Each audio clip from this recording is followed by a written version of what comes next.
First leg of 12 to go. Super excited. I hope this inspires, adults, kids, whoever it is wants to make a difference. With each pedal, 11-year-old Loghan Mehta is doing just that. It made me feel really good. The St. George Episcopal 6th grader loves to stay involved. I played basketball. I'm part of the baseball team. I have another show at 7 o'clock for the Seussical. He also loves his San Antonio community. Tonight, alongside his father, Sumeru, Loghan will start his second 4x4 by 48 challenge. What that means is he'll be biking 4 miles every 4 hours for 48 hours. I gave him an out, and he didn't want out. He wanted in. He was in 100%. The challenge was originally started by retired Navy SEAL David Goggins and helps raise funds for charity. No reason why we couldn't do this for our own community. So they did. It's Friday, March 5th, around 10 p.m. My son and I are doing the David Goggins 4x4 by 48 challenge. Last year, the duo set a goal to raise $1,000. They raised $10,000. And this year, Loghan wants more. I hope to raise 15 if possible. It's an amount that'll help tens of thousands of people. Now, for every $1 we take in at the food bank, we can put out 7 meals. Eric Cooper is the San Antonio Food Bank CEO. Last year, Loghan donated his $10,000 to them, equaling out to 70,000 meals. Loghan is just, in a way, setting an example for all of us. Tens of thousands of our neighbors rely on the food bank, especially when the pandemic first started. A donation like Loghan's means they can continue their mission. Cooper says when the 11-year-old takes off tonight, he has a cheering squad. Loghan, we love you. We are cheering you along, and we're just proud of you.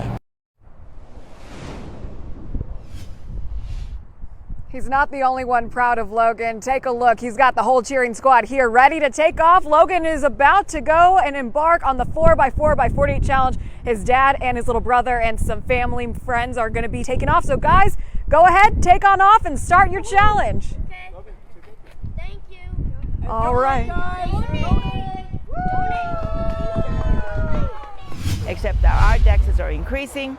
Increasing because the legislature refuses to do something about it. Homeowners in San Antonio continue to see a spike in property taxes. In some cases, the increase is so high, many are afraid of losing their homes.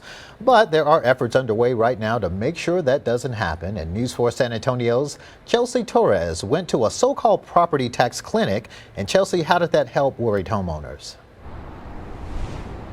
Well, Darian, this clinic helped homeowners apply for exemptions to save on taxes. Now, it was a beneficial resource so that way people don't resort to losing their homes. San Antonio property values continue to rise. When we first moved there, the house was something that we could afford. We were all minimum wage workers and we could afford to buy it, and we did, and we could afford the property taxes on that, and we did. Since the 1960s, Rebecca Flores has lived in the Lone Star District, a prime real estate neighborhood close to downtown. The last 4 years, my house value of land appraisal has skyrocketed, and because of all the gentrification that's going on in my neighborhood. Flores says over the years, she's seen property values skyrocket. It's good for homeowners looking to sell, but it amounts to higher property taxes for people who want to stay in their homes.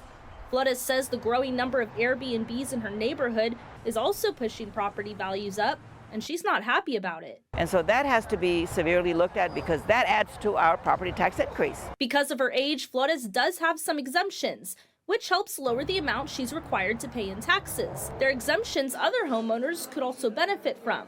A collaboration between Councilwoman Terry Castillo's office and the Homestead Exemption Community Housing Outreach, or HECHO Coalition, brought the property tax clinic. A lot of homeowners, especially low-income homeowners, struggle with keeping up with their taxes and fall behind, which sometimes causes them to lose their homes. One that most qualify for is the homestead exemption. So that's what we're here out doing, is connecting folks to that homestead exemption. So if you live in your home, you qualify for this exemption. Flores says her fear is losing her home. One of her longtime neighbors is being pushed out of the neighborhood due to property taxes. And yet he's being thrown out because of property taxes. Now that's a scandal. That is a scandal. Outrage among Southeast Texas's trans community continues to grow at this hour after Governor Abbott instructed CPS to investigate parents who work alongside doctors to give trans youth access to gender-affirming care. Just into Eyewitness News, Texas Children's released a statement confirming changes. Quote, the mission of Texas Children's Hospital is to create a healthier future for all children, including transgender children, within the bounds of the law.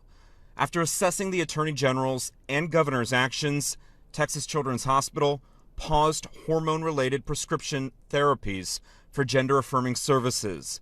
This step was taken to safeguard our healthcare professionals and impacted families from potential criminal legal ramifications, end quote. Trans activists and mental health experts warn the decisions being made in Austin could prove catastrophic for those most vulnerable. The governor is not licensed in any professional way. Neither is the attorney general who made this statement.